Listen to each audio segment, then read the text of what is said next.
과학과 기독교. 과학이 과연 기독교 신앙이 잘못되었음을 증명할 수 있을까? 리처드 도킨스와 데니엘 데닛, 샘 해리스는 함께 쓴 베스트셀러에서 과학은 전반적으로, 그 중에서도 진화를 다루는 학문들은 신을 믿는 신앙을 쓸모없고 시대에 뒤떨어진 사상으로 전락시켰다고 주장한다. 도킨스가 말해서 대단히 유명해진 이야기가 있다. 다윈 이전에는 무신론을 논리적으로 방어하는 게 가능했을지 모르지만 다윈 덕분에 지성적으로 충실한 무신론자가 등장할 수 있게 되었다. 만들어진 신에서는 그보다 한 걸음 더 나아간다. 도킨스는 종교적인 신념을 품고 있다면 지성적이고 과학적인 사고를 할 수 없다고 단언한다. 이쪽 아니면 저쪽이지 둘 다를 취할 수는 없다는 뜻이다. 이를 뒷받침하는 자료로 미국 국립과학아카데미에 소속된 학자들 가운데 고작 7% 정도만이 인격적인 신을 믿는다는 1998년 연구 논문을 제시한다. 지성적이고 이성적이며 과학적인 사고를 할수록 신에 대한 믿음이 줄어들게 마련임을 보여주는 증거라는 것이다. 도킨스의 말대로일까? 과학은 필연적으로 기독교 신앙이 그릇되었음을 증명하는 걸까? 과학적인 사고와 하나님을 믿는 신앙 사이에서 반드시 어느 한쪽을 선택해야만 하는 걸까? 적잖은 이들이 전통적인 신앙의 오류를 과학이 입증해냈다고 생각하는 이유는 단연 주요 종교들 대부분이 기적, 그러니까 하나님이 자연 질서에 개입하는 현상을 믿는다는 데 있다. 크리스천들에게는 기적이 특별히 중요하다. 기독교인들은 실제로 해마다 크리스마스에는 성육신, 곧 예수님의 탄생을 기념하고 부활절이면 그리스도가 죽음에서 육체적으로도 완전히 다시 살아난 기적을 기념하고 축하한다. 신약 성경은 예수님이 이 세상에서 사역하는 동안 일으킨 기적을 설명하는 내용이 가득하다. 성경에 대한 과학의 불신은 기적이란 근대적이며 이성적인 세계관과 도무지 조화될 수 없다는 계몽주의적인 신념에서 출발했다. 이런 추정으로 무장한 학자들은 성경을 가리켜 말한다. 성경 이야기는 믿을 게 못돼. 기적에 얽힌 이야기들을 잔뜩 담고 있잖아. 이런 주장은 기적 따위는 존재하지 않는다는 걸 과학이 증명해냈다는 전제를 깔고 있다. 하지만 이런 말에는 맹신이 짙게 배어 있다. 물론 과학은 자연현상의 원인을 검증할 수 있는 유일한 도구이다. 하지만 다른 데까지 두루 적용되는 건 아니라고 이야기할 수 있다. 이는 과학이 그 밖에 어떠한 요인도 존재할 수 없음을 입증했다는 것과는 전혀 다른 말이다. 존 맥커리는 이렇게 적었다.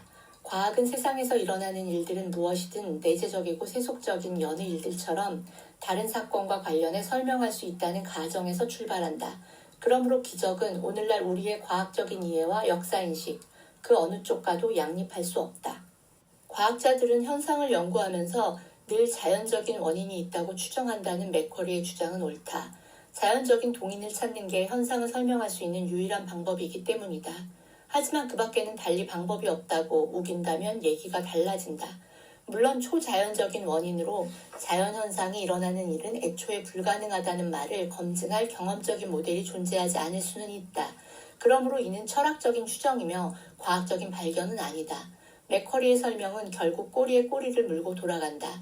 과학은 본질적으로 초자연적인 원인을 불별하거나 검증할 수 없으므로 그런 원인이란 아예 존재하지 않는다고 말하는 것이다. 철학자 엘빈 플란단가는 여기에 이렇게 답한다.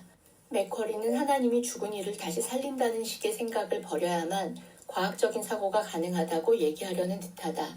이런 주장은 가로등 아래가 다른 것보다 밝으니 잃어버린 자동차 열쇠를 꼭 거기서 찾아야겠다고 고집을 부리는 술주정이나 다름없다.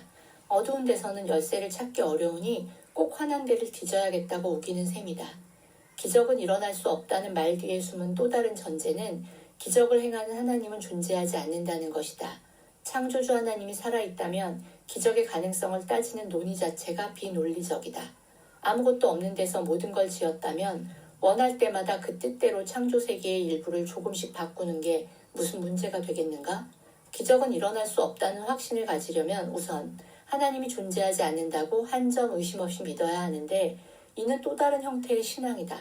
하나님의 존재는 논증을 통해 증명하거나 부정할 수 있는 게 아니다. 오늘날 과학과 종교 사이에는 치열한 전투가 진행 중이라고 생각하는 이들이 많다.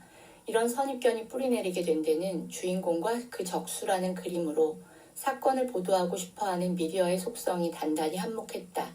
미디어는 진화론을 가리키는 학교 교육, 줄기세포 연구, 인공수정과 그 밖의 의학과 과학의 여러 분야들을 두고 세상 사람들과 신앙인들이 맹렬하게 싸우고 있노라고 떠들어댄다. 도킨스와 해리스 계열의 주장들에 힘을 실어주면서 양자택일의 구도로 몰아간다. 과학적이고 이성적이 될지 아니면 신앙적이 될지 선택하라는 것이다.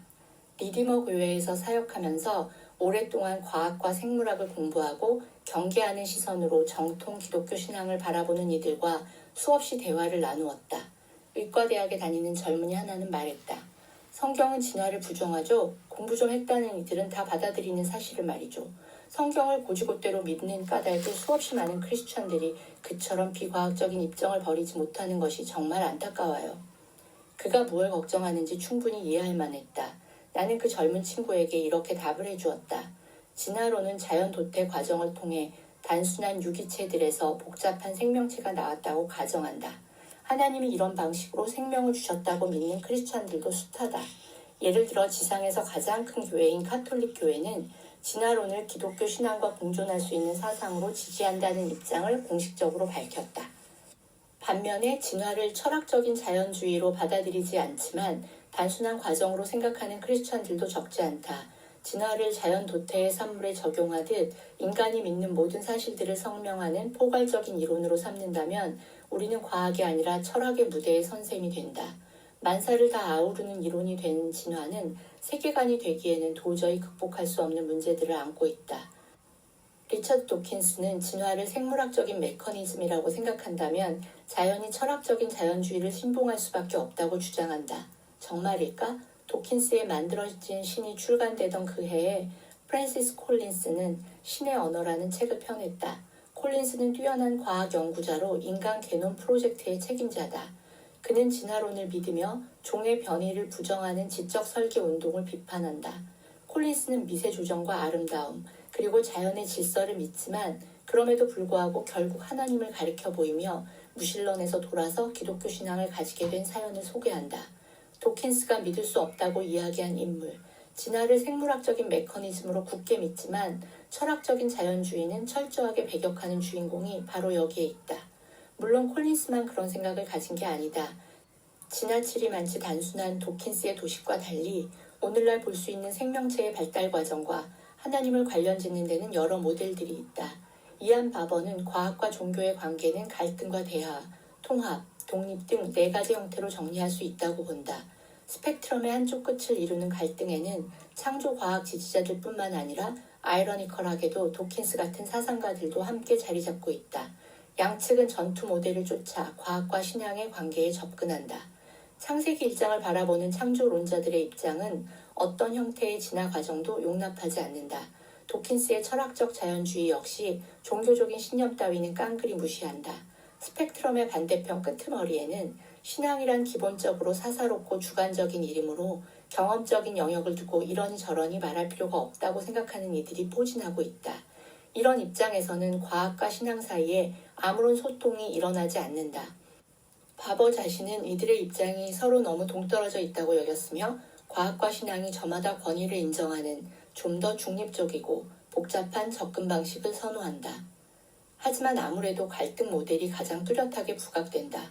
다행스럽게도 연구자들의 숫자가 늘어나면서 이런 시각은 차츰 신뢰를 잃어가고 있다. 미국 교육기관의 세속화 역사는 크리스천 스미스가 편집한 중요하고도 영향력 있는 책에 잘 정리되어 있다. 스미스는 책에서 19세기 말 과학자들과 교육계의 지도자들은 교육기관에 미치는 교회의 통제력을 약화시키고 스스로의 문화적인 세력을 확장하기 위해 의도적으로 과학과 종교 사이의 갈등을 부각시키는 모델을 과장했다고 지적한다. 과학과 이성의 절대적인 전투 모델은 지성적인 필요가 낳은 열매라기보다 특정한 문화 전략의 산물이었다. 하나님을 믿는 신앙과 스스로 하고 있는 일 사이에서 아무런 갈등도 느끼지 않는 과학자들도 수없이 많다. 이런 주장을 뒷받침하는 유명한 연구가 1916년과 1997년에 있었다. 과학자들을 대상으로 진행한 첫 번째 연구에서 미국의 심리학자 제임스 리바는 최소한 기도를 통해서라도 인간과 활발하게 소통하는 하나님을 믿는지 물었다. 40%는 그렇다고 대답했고 40%는 아니라고 답했다. 나머지 20%는 잘 모르겠다고 했다.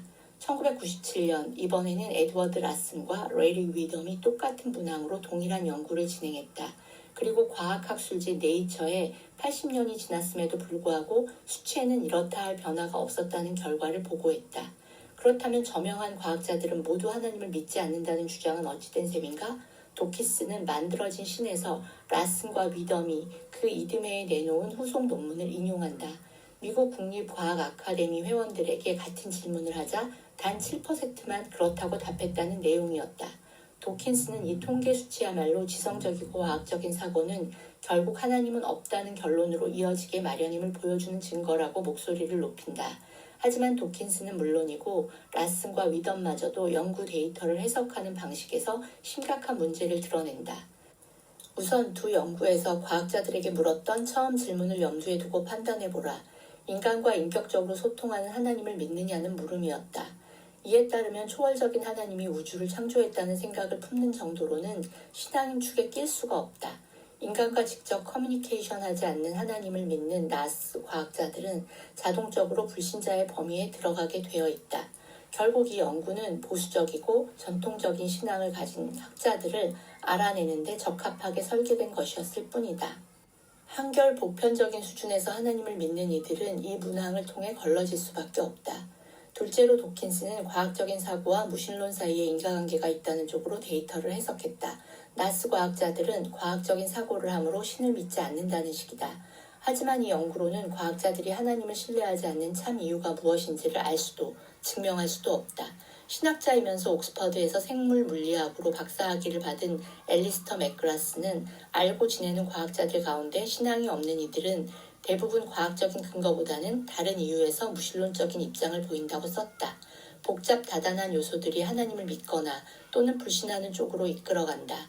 개인적인 경험이 작용하기도 하고 지적이거나 사회적인 요인이 있을 수도 있다.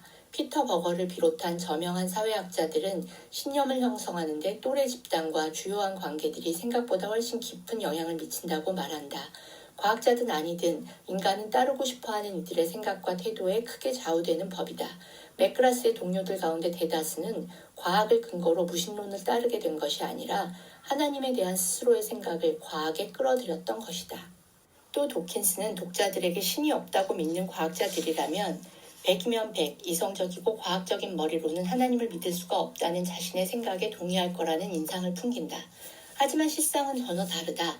하버드 대학 교수를 지낸 진화생물학자로 무신론자이기도 했던 스티븐 제이 굴드는 지금까지 얘기한 연구들을 누구보다 잘 알고 있지만 과학은 기독교 신앙과 충돌할 수밖에 없다는 도킨스의 결론에 동조하지 않는다. 그는 이렇게 썼다. 절반에 이르는 동료들이 엄청나게 어리석거나 아니면 다윈주의 과학이 무신론과 사이좋게 지내듯 전통적인 종교들의 믿음과도 아무 탈 없이 공존할 수 있거나 둘 중 하나다 라고. 절반에 이르는 동료들이라는 굴드의 표현은 연구 데이터를 엄밀하게 따져서 한 말이 아닐지도 모른다.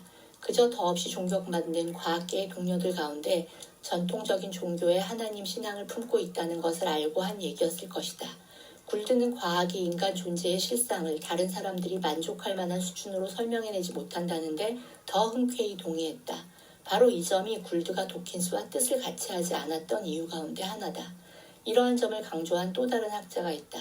철학자 토머스 네이글은 뉴 리퍼블릭지에 실린 만들어진 신서평에서 도킨스의 접근 방식을 비판했다. 네이글 역시 무신론자였지만 과학적이 되려면 궁극적으로 소립자 물리학이든 스트링 이론이든 그 밖에 무엇이 되었든 물질계를 구성하는 요소들을 철저하게 지배하는 확장 법칙들로 만사를 설명하는 물리주의자의 자연주의를 반드시 받아들여야 한다고 고집하는 도킨스의 주장은 잘못이라고 본다. 예를 들어 종족 학살은 도덕적인 잘못이라는 식의 윤리적 직관들이 실제하는 게 아니라 우리 내면에서 벌어지는 신경화학 작용의 결과일 뿐이라고 정말 믿는지 여부를 캐묻는다. 자연과학만으로 인간이 경험하는 현실을 충분히 공정하게 다룰 수 있는가? 네이글의 입장은 회의적이다. 뭐든지 과학으로 설명할 수 있다고 보는 도킨스가 틀렸다고 생각하는 무신론자들이 많은 이유, 그리고 과학적인 사고와 신앙적인 신념이 공존할 수 있는 사정이 여기에 있다.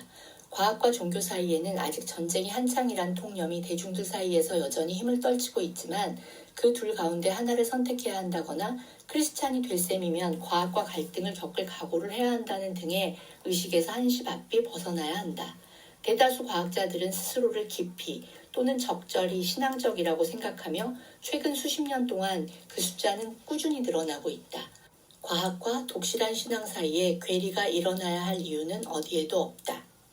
하나님이 자연 질서에 개입하신다는 관념을 받아들이지 않는 이들을 비난할 마음은 없다. 기적은 믿기 어려우며 그게 당연하다. 마태복음 28장은 갈릴리 지방의 어느 산자락에서 부활하신 예수님을 만난 사도들의 이야기를 들려준다. 예수를 배웁고 경배하나 아직도 의심하는 사람들이 있더라. 주목할 만한 고백이다. 초기 기독교 문서의 저자들은 교부라고 할 만한 이들 가운데 덜어는 살아나신 예수님을 두 눈으로 똑똑히 보고 손으로 만지면서도 부활의 기적을 믿지 못했다고 증언한다. 기적이 정말 일어났다는 것 말고는 그 이유를 설명할 길이 없다.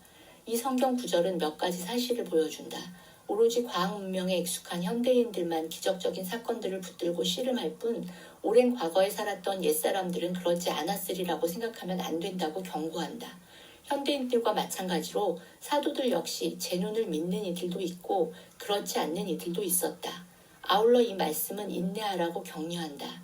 개중에 남들보다 훨씬 더 어려운 씨름 끝에 믿음을 갖게 된 이들도 있었지만 끝내는 사도들 모두가 교회의 큰 지도자가 되었다. 그러나 이 성경 구절에서 가장 교훈적인 부분은 성경이 기적의 목적을 어떻게 가리키는가 하는 문제이다. 성경의 기적들은 우리를 의식적인 믿음을 넘어 예배로, 외경과 감격으로 이끌었다. 특히 예수님의 기적들은 보는 이들의 눈길을 사로잡고 마음을 좌지우지할 속셈으로 만들어낸 눈속임의 마술이 아니었다. 저기 나무 한 그루가 서 있지? 두 눈 똑바로 뜨고 지켜봐라. 거기서 불꽃이 피어오르게 할 테니 라고 말씀하시는 모습은 어디서도 찾을 수 없다. 대신에 병자를 치료하고 줄인 이들을 먹이고 죽은 자를 살리는데 기적적인 능력을 사용하셨다. 어째서일까? 현대인들은 기적을 자연 질서의 일시정지로 여기지만 예수님은 자연 질서를 회복하는 도구로 삼으셨다. 하나님은 애초에 질병과 주림, 죽음 따위가 끼어들도록 세상을 짓지 않으셨다고 성경은 말한다. 주님은 악한 세상을 대속하고 깨지고 상한 상처를 치유하러 오셨다. 예수님이 베푸신 기적은 권세를 가졌다는 증거일 뿐만 아니라 그 힘을 가지고 하시려는 일들의 놀라운 예고편이기도 하다. 그리스도의 기적은 인간 정신 앞에 놓인 장애물이 아니라 한 사람 한 사람의 마음을 연결해주는 언질, 온 인류가 고대하는 세상이 오고 있다는 약속이다. 아멘.